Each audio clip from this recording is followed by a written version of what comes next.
La 2000 de metri. Roques de Garcia, cum să stea. Bine ați venit. Acolo în spatele nostru, adică ăsta e muntele, vulcanul Teide. Și mergem acum la roci. La roci, da, basically, da. Ia ce zonă. Ești că suntem în Statele Unite, chiar, serios. Băi, super fain.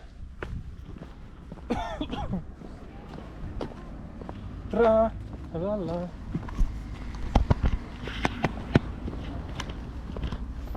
Bă, la cât de cald e să-mi facă mai rapid GoPro. Nu așa e cald. Așa. Eu mă cam topesc un pic. Deja? Da, abia am ieșit din mașină și deja mi-i fierbinte părul, că am părul negru. Mă prinde mai rapid.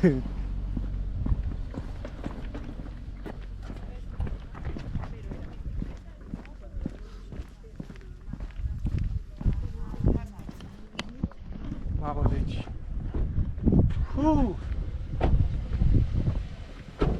Bă, când puteți să veniți și voi, merită.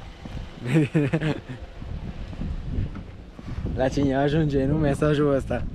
La cine ajunge, să știți că merită.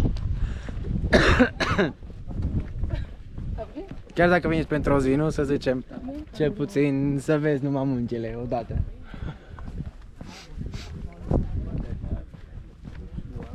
Dă seama, venim amu și mergem pe disară acasă. De exemplu, numai să vezi muntele și te tot duci. Hai pe aici.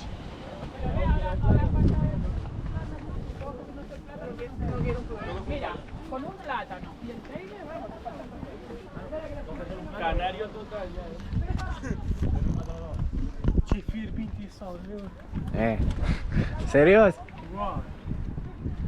Bă, cât urcăm mai sus, mai mult e bine. E mai aproape de sărat.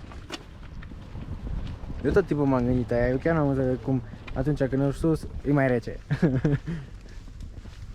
Că e mai... Am știu asta, dar de pitici toată lumea sigur a avut aceeași întrebare. Cum e mai rece dacă urci mai aproape de soare? Bă, ce faină zonă, ia ce observator avem aici. În față, dacă mergem acolo, se vede toată zona aia.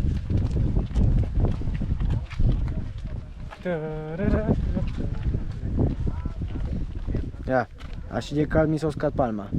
Ia vezi. Bă, mi-a uscat din numai, fără glumă.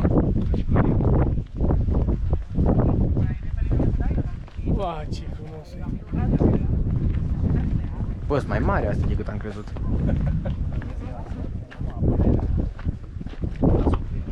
Ia, uite-te. Ai de capul meu. Bă, tu vezi asta? Vezi același lucru ca mine? Aleg. Cred că da. Wow. La ce vrei să urci până sus întâi de la și să vezi de aici? Să strigi aici.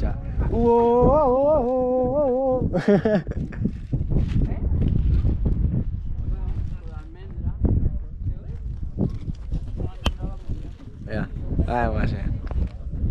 Mamă.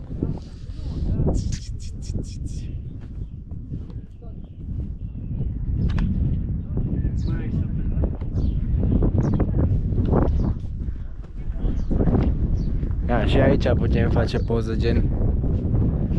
De aici să vede muntele. Ia să